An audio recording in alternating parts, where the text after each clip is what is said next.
Thank you very much for your nice introduction. We met each other in 2011, and since then I have been back to Moscow frequently and many times, and thank you very much for inviting me again. Большое спасибо, Елена, за представление. Впервые мы встретились в 2011 году, и с тех пор уже встречались неоднократно. Я очень рад снова приехать в Москву. So part of my life I spent at home. I lived in many countries, in the United States, in Switzerland, and now I've been working for 2.5 years in Georgia, but part of my life is in Russia. Я должен сказать, что часть своей жизни я провожу в Германии. We became friends, and since then I hope we will stay friends for a long time. Thank you very much for Irina of thinking of me again. Часть своего времени я провожу в Германии, часть времени я работаю в Грузии, но также я очень люблю приезжать в Россию. Поэтому большое спасибо за еще одно приглашение. Я всегда буду рад принять следующее и снова приехать к вам. So the topic today is a little complicated. It is the microbiome. Microbiome science has grown steadily over the last 10 years, I would say, because the method of detecting microbiota everywhere in the body has completely changed. Итак, сегодня наша тема достаточно непростая. Мы будем говорить о микробиоме или микробиоте. Был сделан огромный прогресс за последние годы, потому что методы выявления, детекции и определения наших микробиома и бактериальной составляющей существенно прогрессировали за последние годы. Whereas in the so-called old days, microbiota had to be cultured, typed, and then whatever classified. This is not necessary anymore. Now we can look at the DNA and RNA of microbiota, no matter where you look at, and get a variety of different microbes where you look at.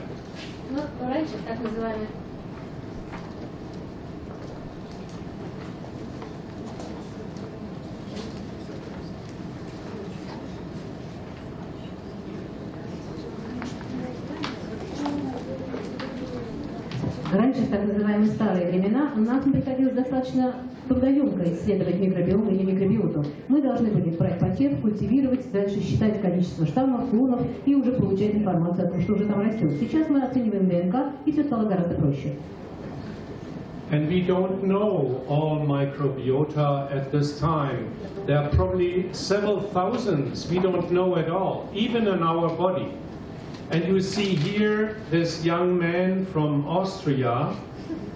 I think you all recognize Arnold Schwarzenegger. And when he was the world champion of bodybuilding, it is thought that he had about 10 to the 13 cells in his body. The body cells are more than this one, and even more is the bacteria in our body. So we have much more bacteria in our body than the body has body cells. Если вы посмотрите на этот слайд, то слева вы увидите этого красавца, который, я уверен, многие из вас узнают. Это Арнольд Шварценеггер. И в тот момент, когда он был в его период жизни чемпионом мира по бодибилдингу, и по, так сказать, было посчитано, что примерное количество клеток в его теле составляет 10/13. Но посмотрите, количество бактерий в кишечнике превосходит эту цифру, а бактериальных генов еще больше.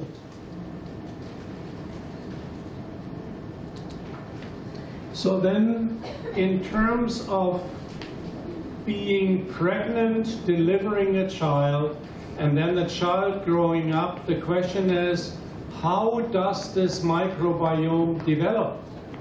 Because it's absolutely important for our normal life to have all these bacteria on top of us, in us, wherever you think of, there are some bacteria in order to have a normal life. Даже с точки зрения беременности и дальше рождения ребенка очень важно, каким же образом происходит обсеменение, каким образом передаются, развиваются вся эта бактериальная колонизация для новорожденного. So originally, let's say 20-25 years ago, we thought that the fetus in utero is sterile and has no bacteria, but this is not true. В течение многих лет мы полагали, что плод внутриутробно абсолютно стерилен и не содержит никаких бактерий, но это не так.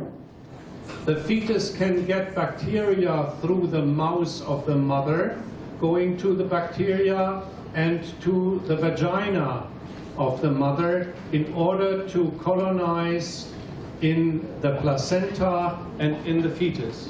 Есть так называемых два пути, нисходящий и восходящий, через ротовую полость, так называемый гематогенный, каким образом происходит обсеменение плода, и восходящий через влагалище, амниотическую жидкость и плаценту. And then we have to distinguish two states. One is a normal flora, which is healthy, and that could be converted to dysbiosis as a unhealthy flora. The question is, which triggers the way from healthy to dysbiosis? И далее мы можем определить два состояния, так называемые здоровый микробиот и состояние дисбиоза, когда этот баланс нарушен. И вопрос, что же является триггером, что заставляет менять состав микробиота и переходить в дисбиотическое состояние.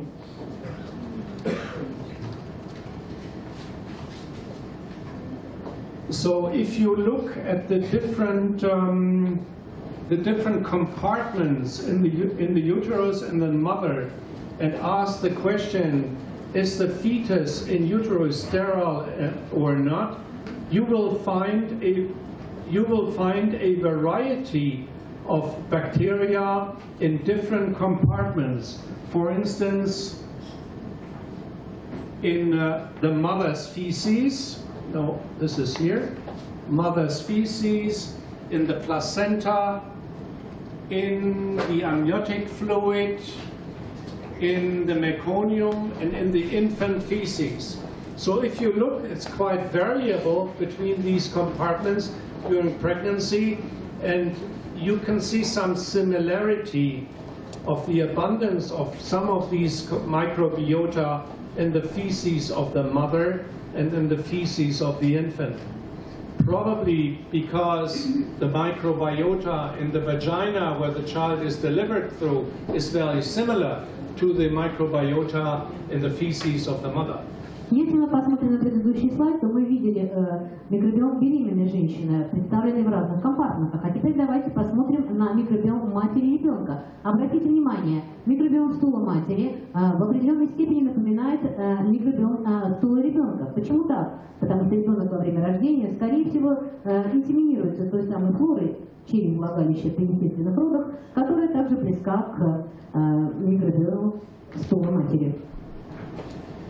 And then if you look at the compartments in the child, you have a different composition of microbiota, whether you look in the upper, like the nose, the mouth, the skin, or in the gastrointestinal tract.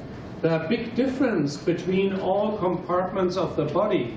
So it looks like although the child in normal vaginal delivery goes through the same channel, the microbiota thereafter change depending where they are. There's a difference between the skin and the feces and the nose and other body compartments. Обратите внимание, в разных компартментах тела мы видим совершенно разный состав микробиоты. И вы видите, каким образом он варьируется между ноздрями, верхними дыхательными путями, ротовой полостью, кожей и ЖКТ. Почему так? Оказывается, локализация имеет значение. But you can easily see that by vaginal delivery, the compartments before and after delivery in the gastrointestinal tract of the child are very similar. Посмотрите, при естественных родах на до и послеродовом периоде мы видим очень большое совпадение по составу микробиота у ребенка. So the question is, what are these microbiota in a whole? And today we can distinguish 6 different classes. They are called core microbiota in a child. Итак, что же из себя представляет микробиота новорожденного? На данный момент, по современным данным, мы можем выделить 6 различных классов, так называемые ключевые типы микробиота новорожденного. and they are depicted here in different colors. Здесь они представлены разными цветами, как филогенетическое дерево. Blue are the lactobacilli, Синий лакта, the bifidobacteria, вот эта часть бифида, the Bacteroides class, the Escherichia coli and Shigella class, Эшерихия шигелла, Veillonella, and then the last one is, they're called Blautia, but among the Blautia there are, for instance, Clostridia. So these are the six core microbiota in, for instance, in the child. И последний это блаузис, в состав которой также входит и кластридия. То есть вот перед вами 6 основных типов. So now the question is, how does it develop after birth? Теперь вопрос, что же происходит после рождения, каким образом развивается микробиом? Here again you have depicted the microbiome of the amniotic fluid, the placenta, very similar to each other, but you see that the first milk a mother is delivering as colostrum is already very different. Why? Because some of these microbiota are secreted in the milk. Давайте посмотрим. Вот состав микробиома амниотической жидкости, плаценты, а далее самого первого молока, молозива. И посмотрите, как резко отличается состав микробиома молозива от того, что мы видели раньше, в других компартментах. А почему? А потому что очень большая часть микробиома молока, раннего молока, состоит именно, приносится с грудным молоком. So breast milk is not sterile. Это грудное молоко, не стерильно. Breast milk contains bacteria delivered by the mother. Оно состоит из бактерий, которые обеспечиваются материнским организмом. These are not bacteria from the skin of the mother. И это абсолютно не кожный вариант микробиома. They are in the breast milk, in the gland, Это находится внутри молочной железы, секретируется into the железой milk. и попадает в молоко. And here you see the bacteria in the meconium, Здесь мы видим бактериальную составляющую мекония. different from the breast milk. Опять же, отличается от грудного молока. And then after some days, it changes. И затем по протяжении нескольких дней начинает состав меняться.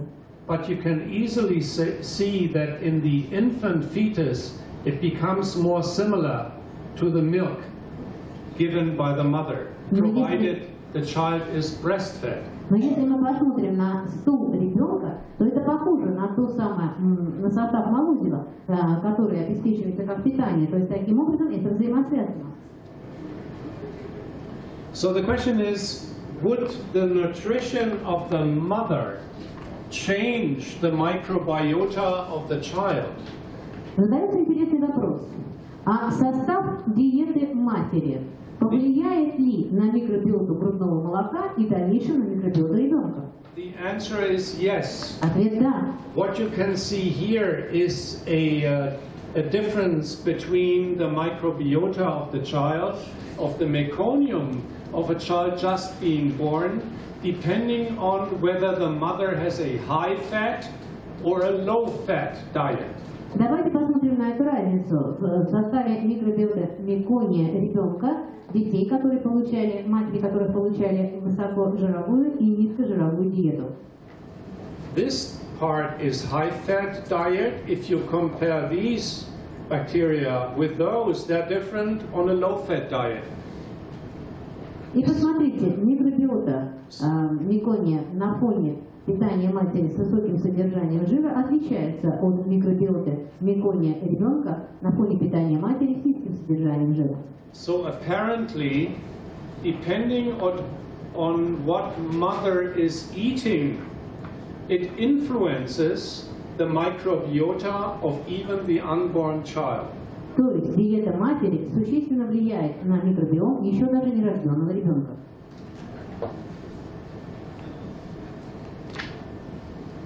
Astonishingly enough, there are even geographical differences between the microbiota of 6 months old infants, depending on where they are born. Совершенно невероятно, но мы увидели различия в микробиоме кишечника ребенка возраста 6 месяцев в зависимости от региона проживания. Обратите внимание.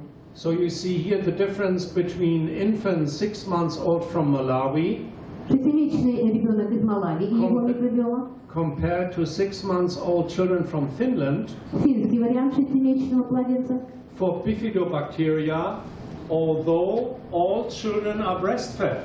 И это состав по бифидобактериям, хотя все эти дети находились на эксклюзивном грудном вскармливании. So it must have to do with what mother is eating. Как это можно объяснить? Только с различием в диете матери. She will deliver factors in her breast milk, which leads to a different microbiota depending on whether she lives in Malawi or in Finland, and you can see the same for Bacteroides. То же самое мы видим в отношении бактероидов. То есть мать будет определять, какой тип микробиоты она будет генерировать, синтезировать в составе своего грудного молока в зависимости от ее диеты в регионе проживания Малави или же Финляндии. One logical question would be, if a Malawian woman, for instance, goes to Finland, or a Finnish woman goes to Malawi and eats the diet there, or vice versa, would the microbiota change? We don't know. But it's very probable that it does. But it depends on what she eats. Логичным вопросом может быть следующее. Если малавийская женщина поедет в Финляндию и будет получать финскую диету, или наоборот финская женщина поедет в Малави и будет получать малавийский тип питания, изменится ли при этом микробиом грудного молока на фоне специфической диеты? Скорее всего, да. Ответа на этот вопрос точного нет, но мы предполагаем, что именно диета во многом определяет состав микробиота грудного молока. Another chapter as to what is a big change in the development of microbiota is the fact whether a child is born by normal delivery via vaginal delivery or by cesarean section. Еще очень важным аспектом того, что будет из себя представлять микробиом ребенка на раннем этапе и на более позднем, это тип родовспоможения, насколько это было кесарево сечение или естественные вагинальные роды. And here you can see microbiota of children either born via normal vaginal delivery. Здесь мы видим разницу между вагинальным вариантом. These are the red ones, and then the bacteria in the vagina and the skin of the mother, and then C-section children, they're completely different. И посмотрите, здесь вагинальный вариант и кожный вариант, а вариант кесарева совершенно другой. So there is, and I think Irina will show this later on, there is a distinct difference between children born via C-section or children born via normal vaginal delivery in terms of health. For instance, children with C-sections have more asthma and other diseases. So there is a difference. Whether microbiota is the reason for it, I think Professor Sakharova will go into this a little later. Есть уже совершенно точные данные, показывающие разницу в состоянии здоровья между детьми, рожденными естественным путем, и кесаревым сечением. Например, мы точно знаем, что у кесаря гораздо более высокий процент астмы, а также других заболеваний. Насколько это определяется исключительно составом микробиоты или нет, об этом мы будем говорить позднее. Я уверен, что профессор Захарова в своей презентации рассмотрит этот вопрос. So here you can see, without going into details, there are distinct differences in children being born via vaginal delivery compared with children being born by C-section. The blue is always the mother, and these are different bacteria, for instance, bifidobacteria and others. And you see the abundance of the microbiota in vaginally delivered children is completely different from children after C-section. Давайте сравним на этой схеме микробиом на фоне естественных вагинальных родов и кесаревого сечения. Верхняя часть – это естественные роды, и синие столбики – это везде материнский микробиом. Вы видите, он представлен примерно одинаково в верхней и нижней части слайда, но посмотрите на разницу в высоте и чистоте, густоте столбиков микробиома ребенка. Насколько отличается, насколько насыщен микробиом в верхнем естественном варианте родовспоможения, в отличие от кесарева. And as we know today, to be born via C-section is of disadvantage to the child because they have some sequelae later on in life, and Professor Sakharova will show this. The question is, can we do something about it? И мы сегодня точно знаем, что если ребенок рождается в варианте кесарева, то это уже определенный минус, это уже определенная, так сказать, нехватка важных составляющих. И профессор Захаров в дальнейшем будет говорить об этом в своей презентации. Но тогда следующий вопрос. А можем ли мы что-то с этим сделать, обратить вспять или каким-то образом минимизировать данный ущерб? And then, as we have known many factors to be disadvantaged for children with C-section, the question was, is it possible to do something to re-establish vaginal flora to the child being born after C-section? Мы знаем, что состав микробиома ребенка, рожденного путем кесарева, существенно отличается. И следующий вопрос, который мы задаем, а можем ли мы попытаться восстановить тот микробиом у ребенка, как если бы он родился естественным вагинальным путем? And there was a famous study 2 years ago done. 2 года назад было проведено очень известное исследование. So what they did, 90 minutes prior to C-section, Что делали исследователи? За 90 минут до кесарева they put in a sterile fabric into the vagina of the mother, помещали стерильную салфетку в влагалище матери. stored it, Там она находилась какое-то время. and after the child has been born via C-section, they took this fabric out and then put it over the face and the body of the child and then mimicked vaginal delivery. Затем салфетка извлекалась, находилась в стерильном сосуде какое-то время и после рождения ребенка использовалась для того, чтобы протереть тщательно лицо и кожные покровы ребенка для того, чтобы инсеминировать и имитировать вариант естественного родовспоможения. So here you can see what happened afterwards. Что же произошло после этого? Давайте посмотрим. The red is the children with C-section. Итак, красненькое – это дети на фоне кесарева. The blue is the normal vaginal delivery. Синий – это естественный And вариант. the green is the one which then with this fabric has been wiped over the body of the children being born after C-section. А зеленый – это так называемый привитый, то есть когда ребенок был искусственно обсеменен посредством вышеупомянутой техники флорой матери. And you can see easily that the flora is very similar to the children being born via normal vaginal delivery. И мы видим большое совпадение между флорой ребенка, обсемененного искусственно, и рожденного естественным путем. So this paper was, or this study was a signal for the obstetrician to think about it, И because это исследование было сигналом для акушеров, чтобы принять это на вооружение. it's not very difficult to do that. Ведь это несложно делать. It's not unethical either. И в этом нет никакой неэтичности. Many obstetricians and many hospitals have taken this method to do it. I'm not И sure многие it's акушеры probably и done in Russia. многие больницы восприняли это на вооружение. Я не знаю, проводится ли это в России, что-нибудь есть? Would you know it's done in Russia now? Ну, я слышала другую версию о том, что негативных факторов может быть больше. То есть первое, ребенок, но есть еще эксперимент, когда не просто обмазывали кожу, а когда содержимое вот этого тампона выдавливали в рот, и ребенок таким образом он попадал в содержимое в рот.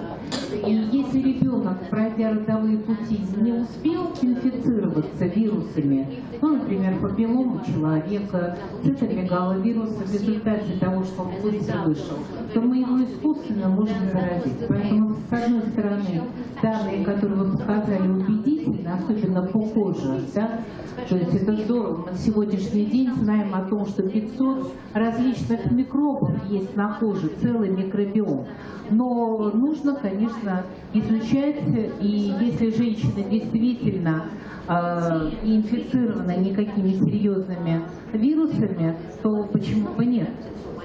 Yes, you're absolutely right, but it's probably something we have to think about and consider and find a way that children being delivered via C-section profit from the vaginal flora in one way or the other.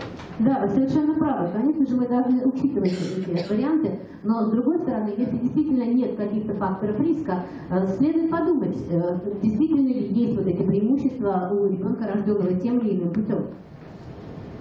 I told you that mother's breast milk can deliver bacteria.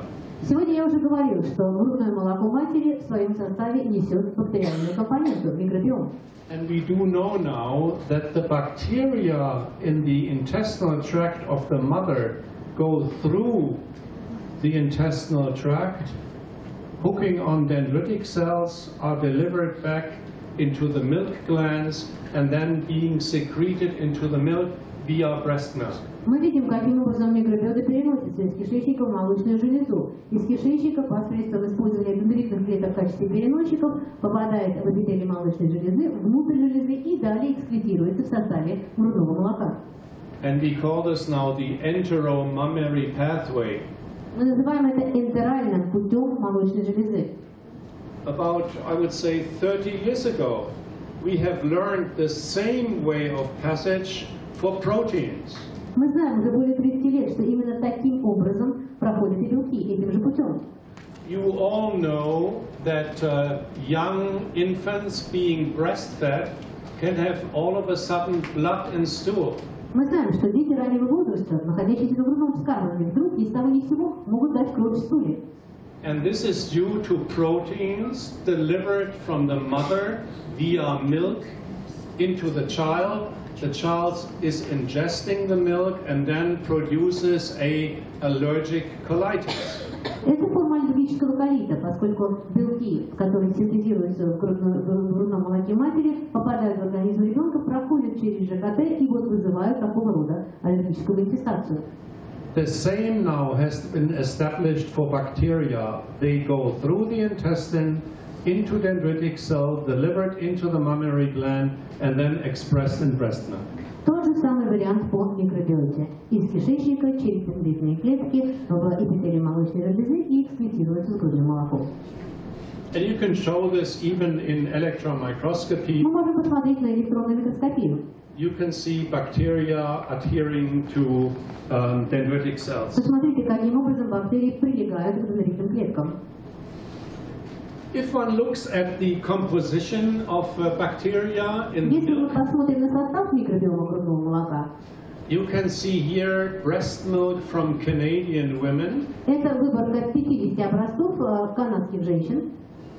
These are 50 samples from 39 women. 50 образцов, 39 женщин. And you can see there are all kinds of microbiota in the milk. И посмотрите, разные типы микробиоты содержатся в грудном молоке, очень разные. And this seems to be very important. Why? Это важно. Почему? Because microbiota need to live from something. They need food. The question is, what is the food for microbiota in the milk?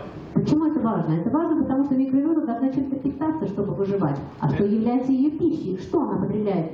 And the answer is the food in breast milk to feed your own bacteria are human milk oligosaccharides. И ответ такой: для того, чтобы питать бактерии грудного молока, мы видим один источник питания. И это олигосахариды грудного молока, которые являются пищей для микробиома грудного молока. Before I go into the human milk oligosaccharides, I just like to mention, is there a difference between the microbiome of premature babies compared to term babies? До того, как я перейду к микробиому грудного молока, я бы хотела показать разницу между вариантами доношенного и недоношенного ребенка. And if you look at breast milk, depending on whether extremely premature, which means below 1,000, late, which means after 36 weeks, or very low birth weight, upper, there is no difference whatsoever. The breast milk is the same. То разницы в грудном молоке нет, в зависимости от того, насколько доношенный был ребенок. Вот экстремально недоношенный, то есть менее 1000 грамм массы тела при рождении, поздний срок гестации 36 недель и далее, или же просто недоношенный, состав не меняется. The other strategy would have been to give pregnant mothers some microbiota in order to influence the microbiota in the child.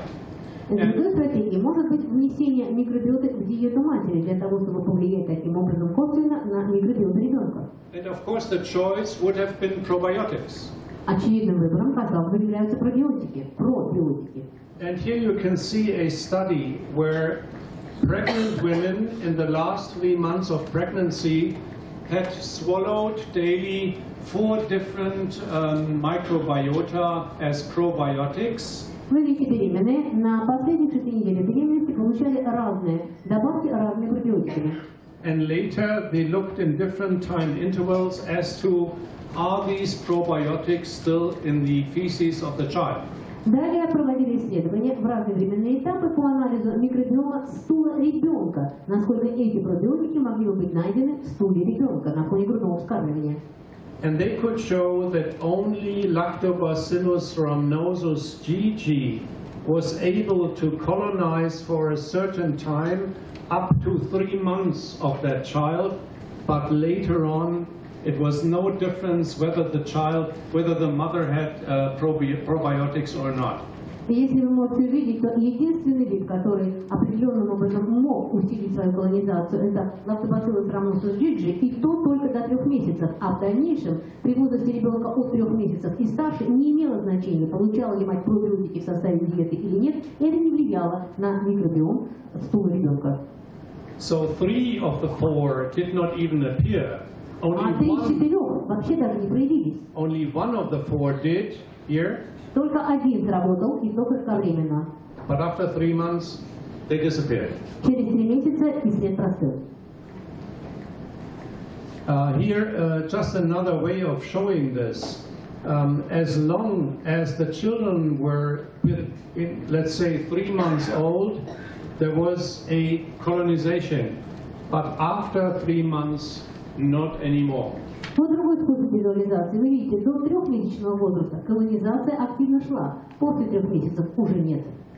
So that means probiotics, even given during pregnancy, would not colonize for lifelong or longer periods in the child and establish a flora similar to if you give probiotics all the time. И поэтому отсюда вывод, что терапия пробиотиками может повлиять и то в очень небольшой степени на колонизацию микробиома ребенка между 3-месячного возраста. Далее она уже не будет подвергаться изменениям на фоне терапии пробиотиками матери. One has to know that not only bacteria are in breast milk, but also fungi and yeast. Кроме того, мы должны понимать, что в состав грудного молока входит не только бактерии, а также грибы и дрожжи. There are candida in the milk. And there are Saccharomyces yeast in breast milk. Дрожжи, сахаромицеты, все это входит в состав грудного молока. So then when the child is growing up, it changes with time. Here you see the development between day 1 and day 30. The drastic change is immediately after birth, and then in the second phase, after 1 week, it's more stable, as you can see here. Мы видим эти изменения. Самые резкие изменения происходят сразу после рождения, на протяжении первых нескольких дней. И оно начинает уже после 1-й недели, изменения не такие резкие. Provided the child is breastfed. При условии, конечно же, что ребенок находится на грудном вскармливании. And if you look at this a little longer, here you see the typical development of gut microbiota up to the age of 2.5 years. Посмотрите на эволюцию микробиома кишечника на протяжении первых 2,5 лет жизни. And you can easily see there is a change. Мы видим этот тренд изменений. And if you look at some episodes in the child, for instance, the child is getting sick and needs some antibiotics, for instance, amoxicillin. И если мы посмотрим на эпизоды развития ребенка, на его анамнез, вот здесь ребенок заболел и потребовался амоксициллин, антибиотик для его терапии. The microbiota change after giving antibiotics. Мы сразу видим, каким образом реагирует микробиом кишечника на назначение антибиотиков. As long as the child is exclusively breastfed, the microbiota stay quite uniform. Пока ребенок находился на исключительно грудном вскармливании, микробиом был достаточно стабилен и устойчив в своем составе. But once you introduce weaning food, Но как только мы вводим прикорм, like rice cereal, допустим, formula, or table food, смесь или даже со взрослого стола какие-то продукты, the composition of the microbiota change. сразу меняется состав микробиома.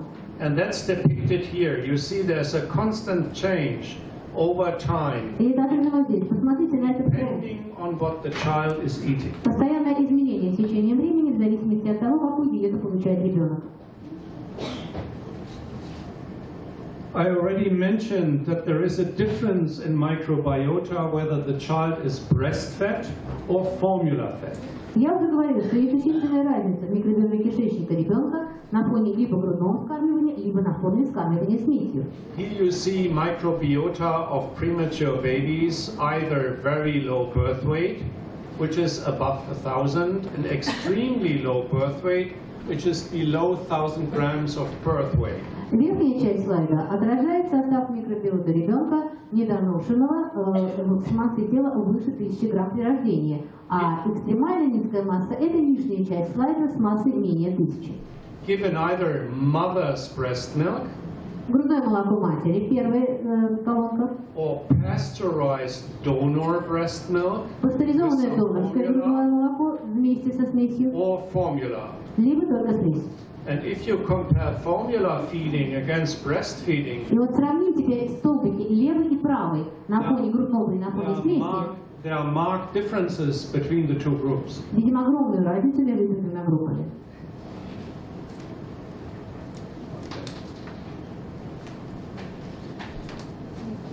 Wait a minute.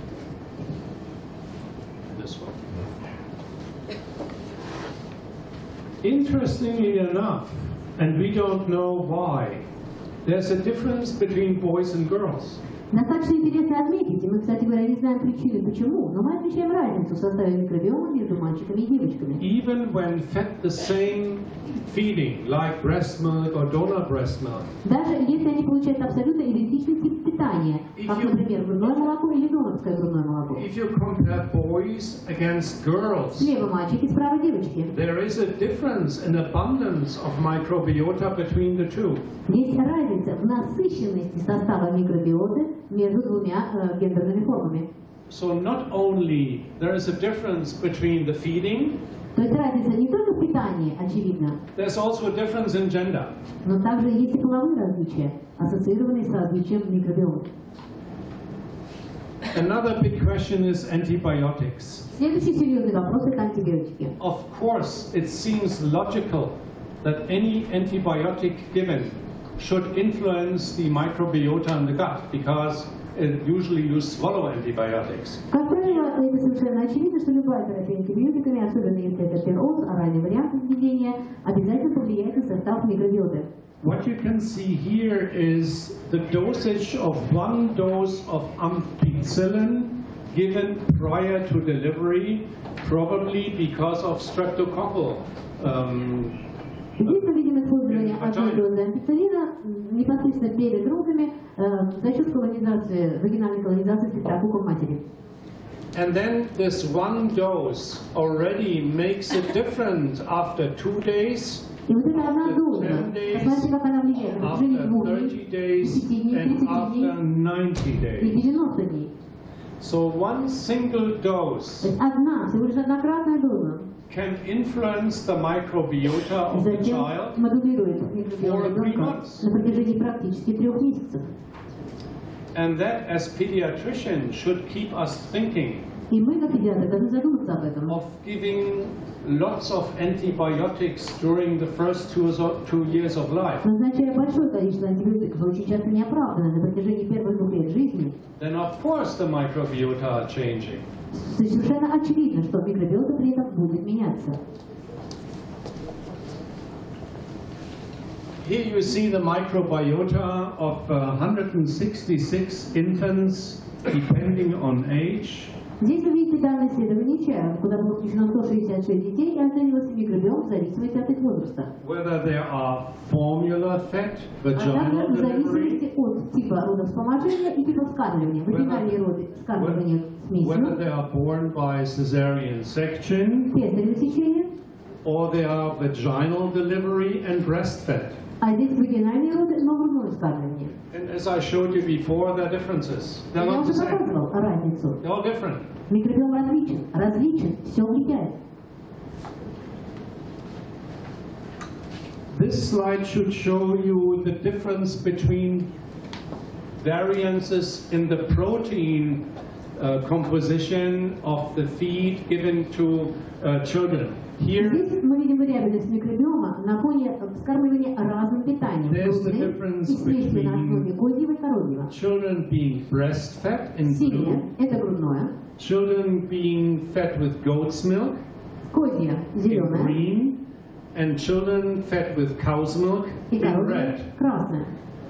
And then the composition is clustered into И мы четко видим, каким Breast образом milk. кластерировался состав микробиома. Здесь грудное. there's no clustering, that there is a clustering between goat's and cow's milk. Why? Because the proteins are so similar. But they are different from breast milk fed infants. И мы видим, So- что есть отдельный кластер при микробиоме на фоне вскармливания козьим или коровьим молоком. При этом нет двух разных кластеров козьего или коровьего. Почему? Потому что белки в общем и целом аналогичны. So goat's milk and cow's milk produce similar microbiota, but different from breast milk. То есть мы делаем вывод, что козье и коровье молоко продуцирует похожий тип микробиома, но который коренным образом отличается от микробиома на фоне грудного вскармливания.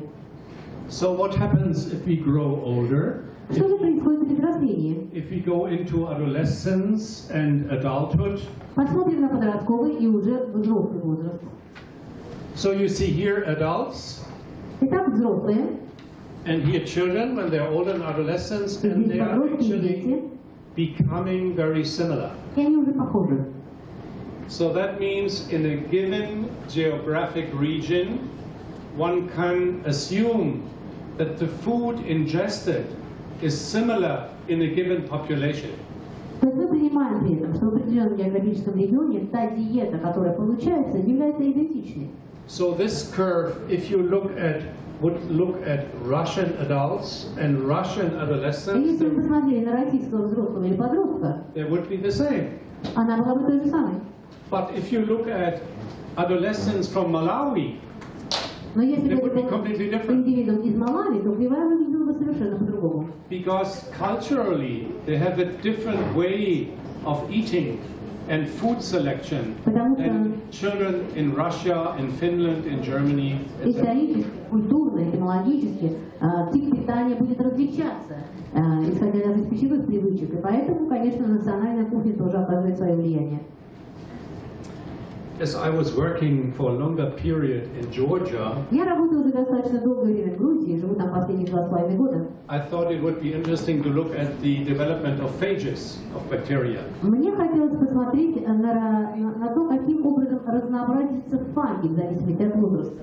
And if you look at the development of phages, it goes along with a change in the microbiota of the gut, which is quite logical. Их виды и состав также меняются на фоне изменения микробиома кишечника, и это вполне логично. The more different the bacterial species in your gut are present, Чем более разнообразен состав микробиома the кишечника, more different your phage population will be. тем более разнообразны будут и виды фагов, находящиеся там. So it depends on geography and food. То есть в зависимости, опять же, от географического региона и типа питания, ну или в состоянии уже национальной кухни даже. In the next few minutes, I will concentrate on the question, what about malnourished children? What happens in malnutrition? В следующие несколько минут я бы хотела привлечь ваше внимание к мальнутриции или недостаточности питания. Что же происходит с микробиомом в таких условиях?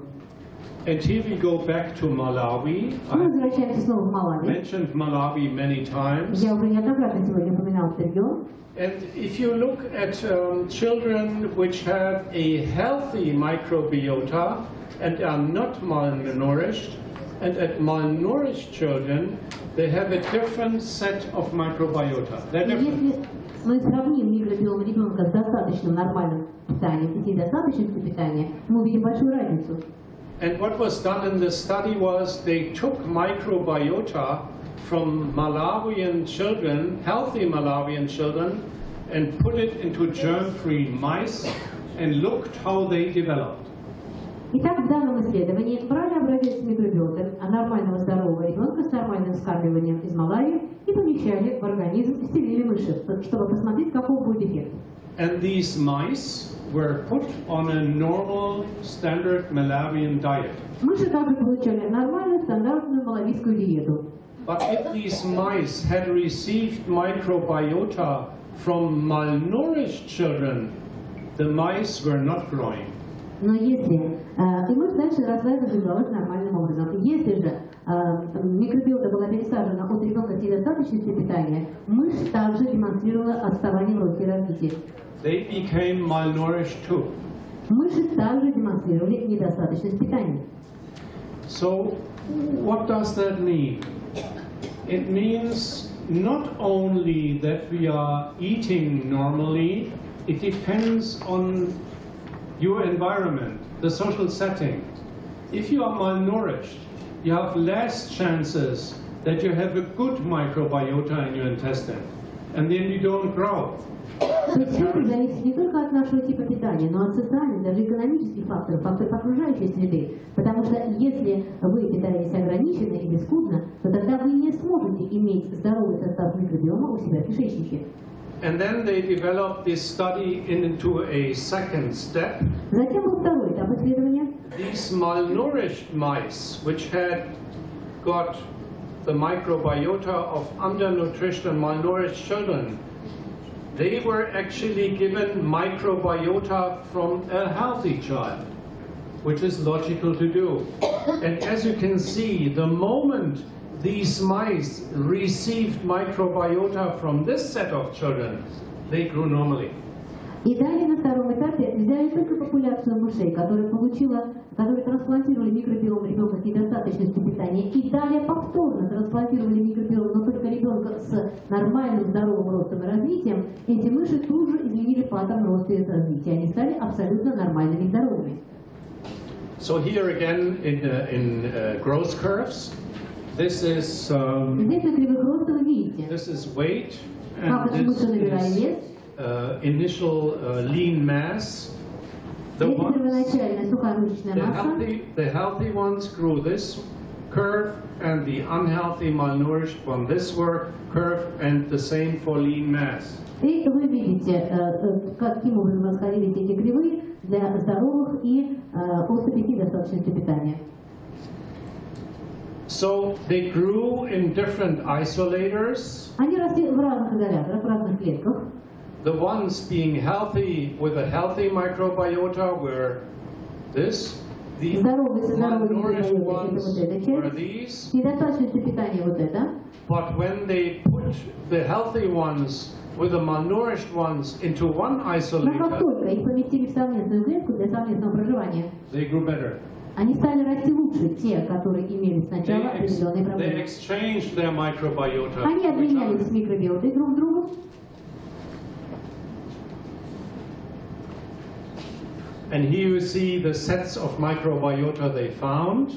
Посмотрите, These каким are the образом healthy выглядит ones. паттерн These микробиома. are the unhealthy ones. Здоровые, с And when you недостаточной массой. co-house them or you put microbiota in the malnourished ones, they have a different set of И затем microbiota, при совместном like the нахождении healthy ones. они показали тренд в сторону смещения микробиома в сторону здорового паттерна. I come back to the question, what are these factors driving the microbiota into a normal, healthy status or into dysbiosis? Я еще раз возвращаясь к тому первому вопросу, который я задал сегодня, какие же факторы, триггеры будут влиять на паттерн развития микробиома, и каким путем он будет развиваться, путем здорового или же нездорового образа. And I come back to the human milk oligosaccharides. При этом я хочу обратиться к олигосахаридам грудного молока. And depending on which bacteria you are ingesting via breast milk, В зависимости от того, какая бактерия получается на фоне грудного вскармливания, these bacteria contain enzymes which can hydrolyze these human milk oligosaccharides on different parts of their structure, и мы видим, что эти бактерии содержат ферменты, которые могут расщеплять или гибридизовать данные структуры, данные олигосахариды грудного молока на разных участках. and the end is then different factors from this hydrolysis. И в результате этого гидролиза мы получаем совершенно разные продукты этого процесса гидролиза. Could be fucose, could be lactose, Это может could быть be глюкоза, лактоза, lactobiose, could be лактобиоза, sialic acid сиаловая or кислота galactose. или же галактоза. And these is then, they're digesting it and living from it. Таким образом, они потребляются и являются пищей для микробиома. And if you take this message into account, the question is, Принимая во внимание вышесказанное, мы можем сформулировать следующий вопрос. can we influence malnutrition by giving these the human milk oligosaccharides? Можем ли мы повлиять на состояние недостаточности питания, внося олигосахариды грудного молока? And again, they took these set of malnourished Malawian children with Итак, была malnutrition, набрана группа 6-месячных малавийских детей с задержкой роста, cultured their microbiota, фекальная микробиота, посев and give it to germ-free mice. и опять внесение в вариант стерильных мышей. And if they gave it to only to this microbiota to germ-free mice, no growth. Мыши не росли. If they put it into mice and then added a Malawian diet with oligosaccharides, they all of a sudden grew. Даже при аналогичном сценарии внесения фекальной микробиоты после посева ребенка с недостаточностью питания и стерильной мыши, но на фоне добавления к стандартной малавийской диете стерилизированных ОГМ, мыши начинали набирать вес. The same with germ-free pigtails infected with these and then giving a Malawian diet with some oligosaccharides. То же самое было воспроизведено на другой модели животных, поросята стерильные, которые получили фекальную микробиоту ребенка с недостаточностью питания и при обогащении питания олигосахаридами грудного молока также демонстрируя рост и развитие. In this study, these oligosaccharides derived from cow's milk. В этом исследовании эти олигосахариды были взяты из коровьего молока. Unfortunately, the authors had not described what kind of oligosaccharides was in the milk. К сожалению, авторы не описали детально, что были взяты за олигосахариды, поэтому мы не знаем точно. Here are typical Malawian women, depending on whether they're healthy or they're malnourished. Типичные малавийские женщины, в зависимости от их статуса питания, здоровые либо с недостаточностью питания. The secretion of oligosaccharides is genetically determined. Секреция олигосахаридов детерминируется генетически. Some mothers secrete, Некоторые матери их секретируют, some mothers secrete less. некоторые в меньшей степени. Therefore, we call the less secretors the non-secretors. Поэтому мы называем их в меньшей степени секреторами или не секреторами. But even though if they are malnourished, they're decreased even less than they already have. So Но если that, женщина при этом имеет недостаточность питания, то очевидно она будет иметь меньше, чем могла бы на фоне нормального питания. that might lead to more malnutrition in the children. И это приводит только к усугублению недостаточности питания у их детей. And again, in these mice, these are normal mice Итак, перед вами мыши, нормальные under мыши, a standard Malawian diet with these oligosaccharides. получившие стандартную малавийскую диету, обогащенную олигосахаридами. If you only give Malawian diet and some sugar, inulin, or only diet, they don't grow. И если мы сравним это с малорийской диетой при добавлении сахара и инулина, либо просто с диетой, как моновариант, роста не наблюдается. Only the ones on the Malawian diet with these oligosaccharides grew. Только те, которые получили стандартную малорийскую диету в добавлении к олигосахаридам, демонстрировали рост развития. So this has let new light onto human milk oligosaccharides. Таким образом, это позволяет пролить новый свет на историю человеческих олигосахаридов грудного молока. And for some years, some companies have added oligosaccharides to normal formula milk. И в течение многих лет ряд производителей добавляют олигосахариды в состав обычной смеси. Either galacto oligosaccharides, Это либо галакто-олигосахариды, named GOS, or fructose oligosaccharides, named FOS. либо фруктоолигосахариды ФОС. But these biochemically completely different oligosaccharides are not human oligosaccharides. Но это, к сожалению, биохимически совершенно отличные олигосахариды. Они не являются олигосахаридами грудного молока. And the new trend now is to add human oligosaccharides Сейчас есть новая тенденция добавлять человеческие олигосахариды to normal infant к formula стандартной детской смеси in order to stimulate growth для того, чтобы стимулировать рост, of microbiota, развитие микробиота, which will be similar to breast milk. который будет имитировать рост и развитие на фоне грудного молока. Do we know other bacteria promoting growth? Есть ли какие-то другие бактерии, которые могут обеспечивать рост? There are two. There's Есть two lactobacilli. It's две лактобактерии, Lactobacillus plantarum. элплантарум, Another one which has a numbers. и еще один, который имеет And if другую цифру. you have mice Если мы возьмем мышей, and you put them on this diet, nothing really happened. и стандартная диета, But ничего не происходит. if you deplete after weaning the protein in the diet, then there's a big difference whether you are a wild type or a mouse given Lactobacillus plantarum or the other one, or remain germ-free. And you can look. И дальше мы смотрим на развитие мыши, каким образом оно дифференцируется в зависимости от типа питания. Получают ли они полностью удаленные олигосахариды и переходят на прикорм, либо это стандартное грудное молоко, либо с обогащением. И обратите внимание, как это отражается на развитии костной системы мышей. If you look at the growth of long bones, like Вот это длинные трубчатые кости, например, бедренная кость мыши. you have here the wild type. Это дикий тип. This is the growth of germ-free, small. Это так называемый стерильный вариант мыши. But if you add Lactobacillus plantarum, Но как только добавляется лактобациллус плантарум, has almost the same length as the wild type, мы имеем практически ту же длину трубчатой кости, как при диком типе. whereas the other Lactobacillus is less. А вот другой плантарум дает меньший эффект. And if you look at the body itself, А you теперь see тельце посмотрите.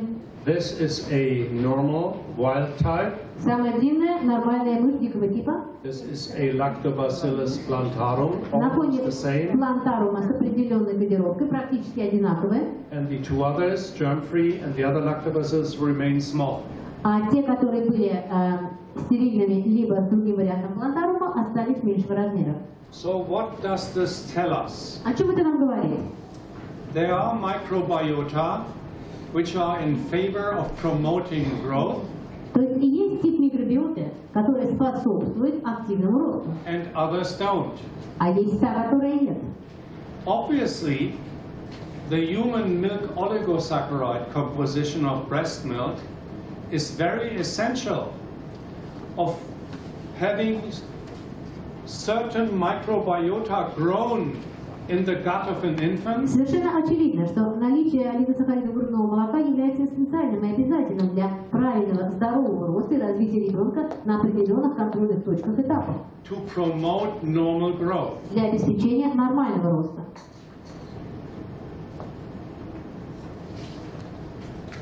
So there is a very close relationship between mother and child when the child is born. Мы знаем, что после рождения между матерью и ребенком существует очень тесная связь. Because the microbiota of the child is depending on the mother. Потому что микробиом ребенка зависит от микробиома матери. It depends on the breast milk of the mother. Зависит от состава грудного молока It матери, depends on the nutrition of the mother. от питания матери And depends on the health status of the и mother. от статуса здоровья матери как такового. If something is wrong here, Если что-то не так идет уже здесь, or the child does not get the microbiota of the mother, либо ребенок не получил при определенных условиях микробиом матери, не был, соответственно, осеменен, either has been born by C-section, либо это рождение через кесарево сечение, or is not breastfed, либо отсутствие грудного вскармливания как такового, then something can go wrong.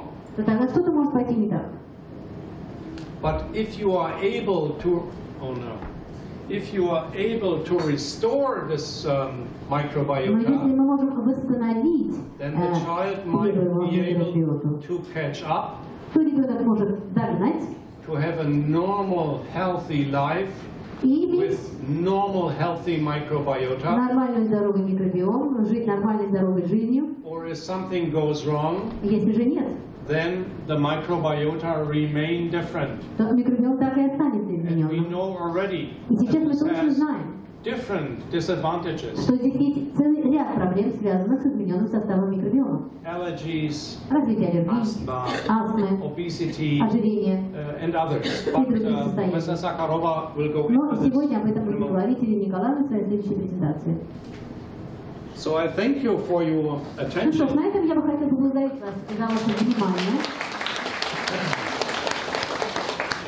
And show you at the end a little picture of where I'm living in Bonn. показать прекрасную картинку города Бонна, там, где я живу, это мой родной город. Bonn is on a big river, like Moscow. Он стоит также на Moscow большой реке, как Москва. is River Rhine. Это река Рейн. And each year, on the first Saturday in May, И каждый год, в первую There субботу is- мая, there is a firework along the Rhine, мы which is called невероятные, Rhine in Flame. невероятные And you can go up the river. страницы вдоль берегов Рейна, которая называется Рейн в пламени. And Рейн в огне, как бы вот And по-другому. while going down in the evening, you see about 10 different fireworks. И спускаясь по Рейну на кораблике в это время, вы можете увидеть, проплывая мимо разных селений и городов, совершенно 10 разных типов этих прекрасных салютов.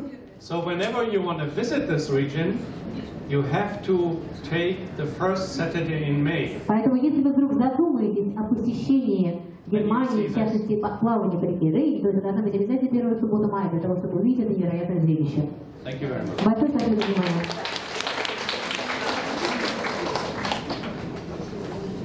Уважаемые коллеги, у вас есть уникальная возможность задать вопросы. Пожалуйста.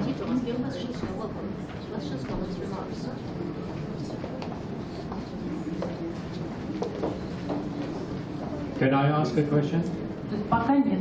Yes. Могу ли тогда я задать вопрос? Or perhaps to you. How popular is breastfeeding in Russia?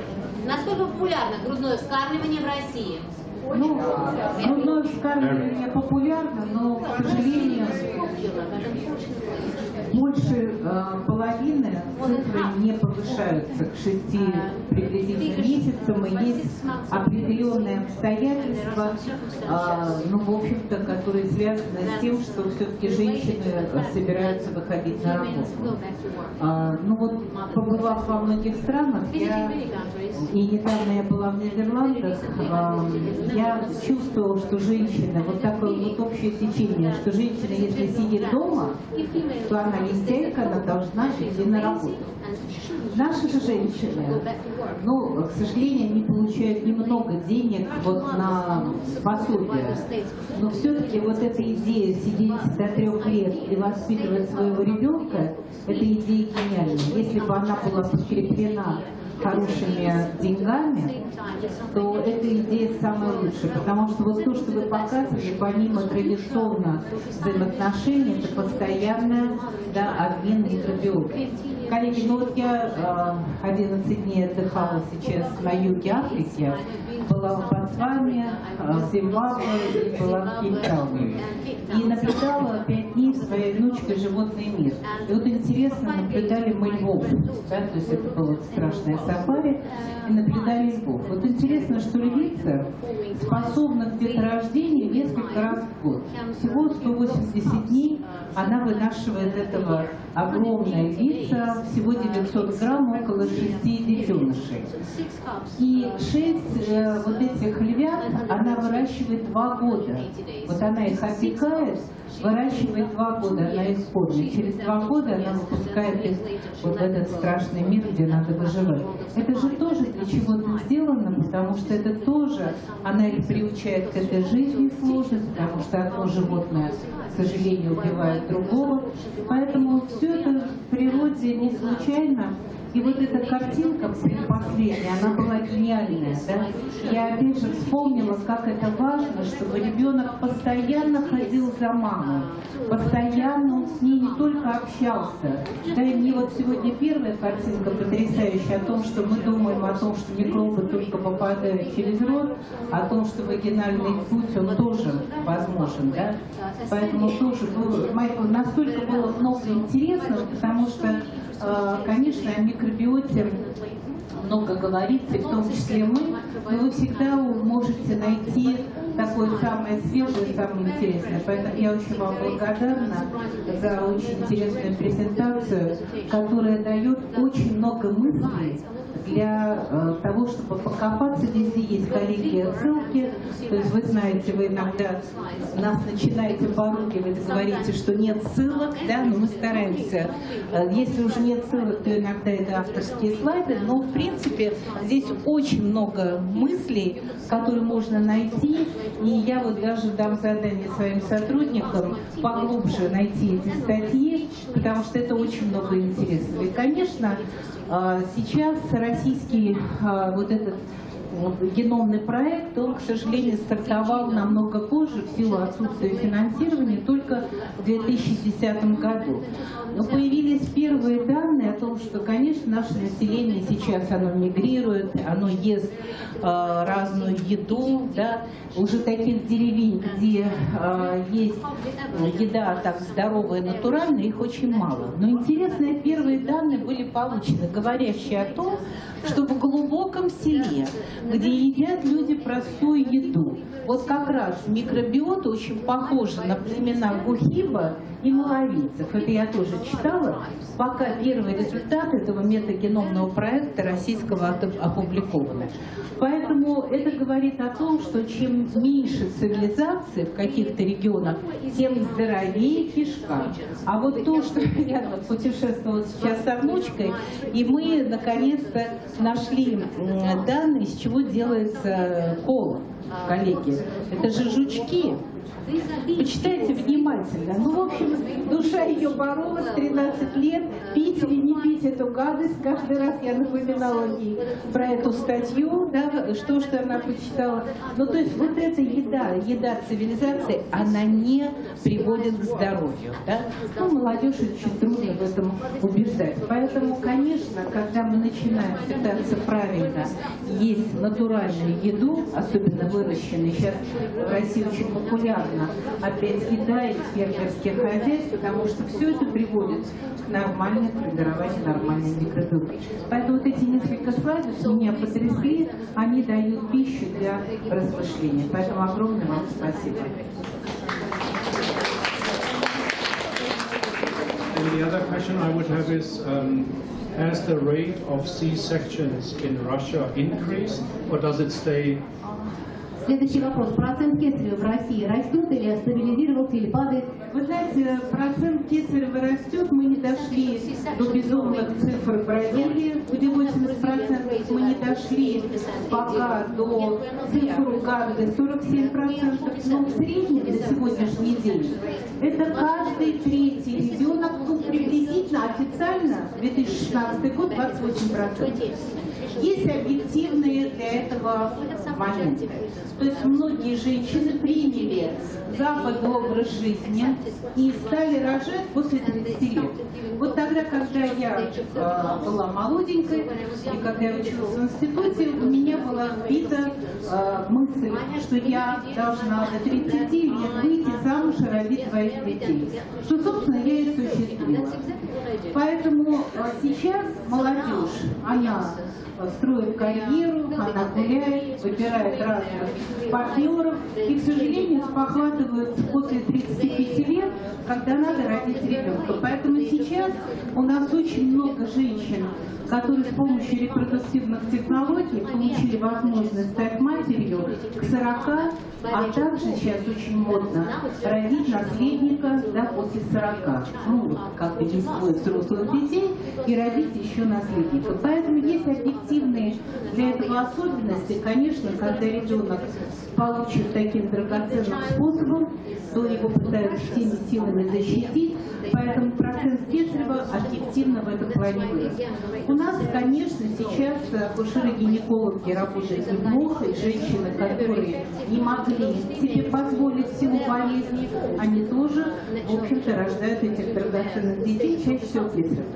Но вы знаете о том, что когда-то, в 1980 году, процент кесарева в России был очень низкий, 1,6%. 80-й год, но в этом плане была очень высокая младенческая смертность. Она составляла 27%. Всемирная организация здравоохранения заключила, что оптимальным 10%, ну, максимум допустимый 14%. К сожалению, в России на сегодняшний день 28%. Есть одна область, это Ярославская, которая держит 12%. То есть там мощная школа акушеров-гинекологов. Правда, мне сегодня сказали секрет, что рядом есть город Иваново, где работает институт акушерской гинекологии, и все женщины с патологией едут туда. Поэтому искусственно низкий процент в Ярославской губернии, а повысился и 35% в Луганской. Поэтому, в общем-то, это объективная тенденция, но мы хотим поднять этот вопрос именно среди акушеров-гинекологов, педиатров, потому что я сегодня как раз общалась с нашей заведующей кафедрой акушерской гинекологии и предложила ей сделать совместный семинар. Она говорит, с позиции гинеколога она не очень видит проблемы, которые есть в педиатрии. Поэтому я ей пообещала выслать все статьи, потому что если мы будем вместе с акушерами-гинекологами на эту тему обсуждать, они нас поймут, почему мы так против кесарево сечения такого эксклюзивного устройства. Сейчас Майкл ответит. Спасибо за прекрасную презентацию. У меня вопрос. Каков механизм влияния? Это чисто нутритивный механизм, либо, возможно, какое-то гормональное воздействие? ИФР, соматомедин, есть ли такие работы? И второй вопрос.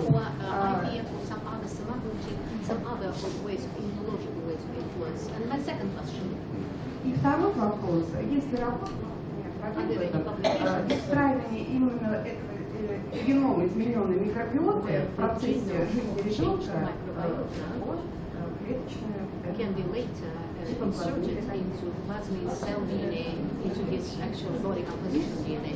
That's the question.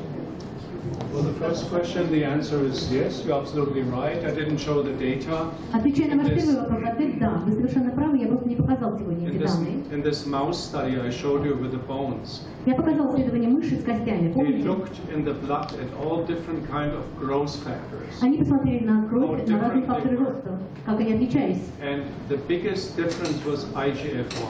Самая большая разница – это IGF-1. So there is apparently an influence on IGF-1 То production, есть, очевидно, есть влияние на продукцию on IGF-1, the microbiota and nutrition. исходя из питания, состава микробиома и так So there далее. is an effect То есть, да, вы правы, on есть growth hormone этот factors, not эффект на факторы IGF-1. гормона роста, как, например, IGF-1. The second question, yes, Второй вопрос – да. there is a method nowadays to treat very severe IBD in children. Есть метод терапии очень тяжелого варианта ВЗК у детей. What we call fecal Мы transplantation. называем это фекальной трансплантацией. I don't know, Irina, are you doing fecal Есть у нас transplantation? в России фекальная трансплантация, проводится ли она? So what they do is they take the fecal content of a healthy donor То есть берется фекальный состав здорового into донора a child with IBD, и вносится ребенку с тяжелым вариантом which ВЗК, does not react to any treatment. который уже не реагирует ни на какие варианты терапии, даже на And МАБы, then там, ни на give что. this fecal content from a healthy donor via colonoscopy into the colon Они of вводят this, это посредством very колоноскопии ill child. в толстокишечный компартмент And some of ЖКТ. these children are getting better. И многие из этих детей демонстрируют улучшение в дальнейшем. It is, let's say, I mean, you think it's funny to give Может показаться странным. fecal content of one human being into the other. Вы обмениваете, то есть вы вносите фекальный контент одного человеческого существа другому, но в больших исследованиях It has been shown было to be показано, beneficial. что это оказывает преимущественное воздействие. That, let's say, human experiment taught us Этот эксперимент научил нас, if you can change the microbiota если мы completely, можем полностью поменять микробиом, you might have a benefit from it. то тогда мы можем получить от этого преимущество, если мы, конечно, меняем в сторону здорового паттерна. But for the moment, Но на данный момент we only do this in very severe ill children with IBD. это вариант скорее экспериментальной терапии, это тяжелейшие варианты ВЗК, которые резистентны к другим вариантам In a терапии. normal child or У even нормального, здорового in a ребенка, malnourished ну child, или даже ребенка с недостаточностью we питания, don't do any мы пока change in the этого не microbiome. делаем. Мы не делаем таких As изменений в yet. микробиоте. Пока. Я переводила семинар на улице Салям-Адиле в Институте гастроэнтерологии. Они прям вживую на экране показывали, как это делают. Но не колоноскопии, нет. С небольшим шприцом, знаете, как в фильме. I said I translated one seminar in gastroenterology institution where exactly they performed the live section of fecal transplantation, but it was not colonoscopy. It was a big syringe, you know, sort of a lismus, sort of a big Yeah. syringe. How they Implanted. Yeah, even some they give it orally, but I think it's terrible to give it Ну, orally. иногда даже перорально, но мне кажется, это ужасно. Просто I ужасно. mean, for me, it's, Для профессора Ленца просто неприемлемо. I think it's disgusting, but Просто отвратительно.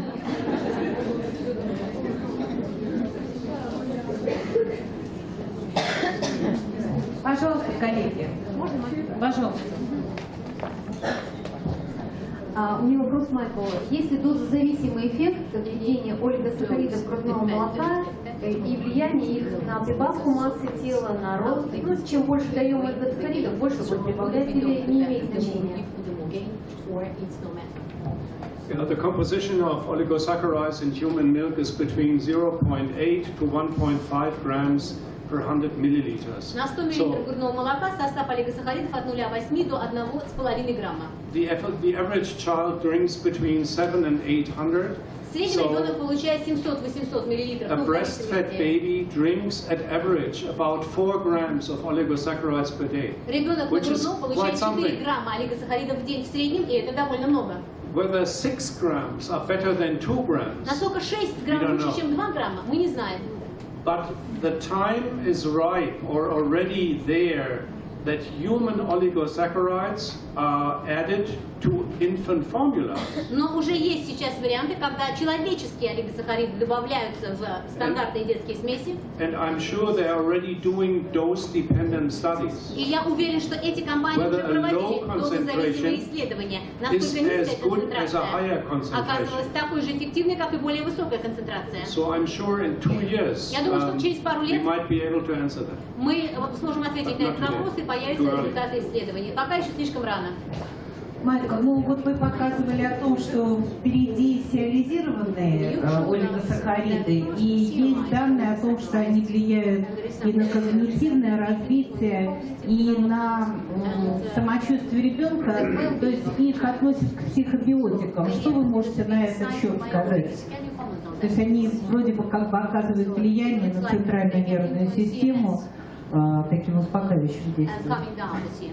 I know. It's a difficult question. Это очень сложный вопрос. But if you look back in history, Но оглядываясь there have перспективно, been many factors in human milk studies for better cognition Мы знаем, development что in многие infants. факторы в грудном молоке For отвечают за более instance, эффективное когнитивное развитие long-chain ребенка. unsaturated fatty acids Жирноцепочечные have been, полиненасыщенные you know, жирные that was in favor for any LC PUFAs, let's say 10 years ago.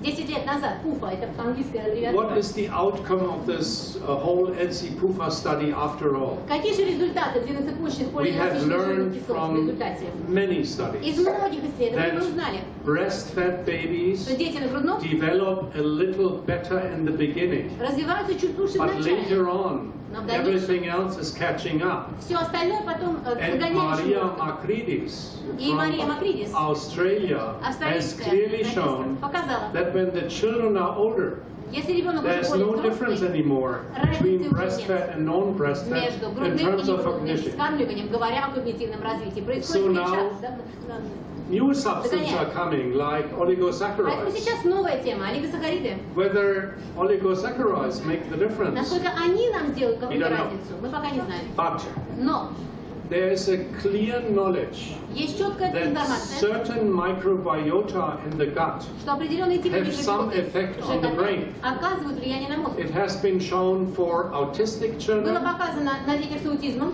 It has been shown for behavioral было показано по поведенческим disturbed расстройствам. children, and there might be something И, between возможно, the brain and the gut. Есть какая-то четкая связь So между it's мозгом not- и кишечником.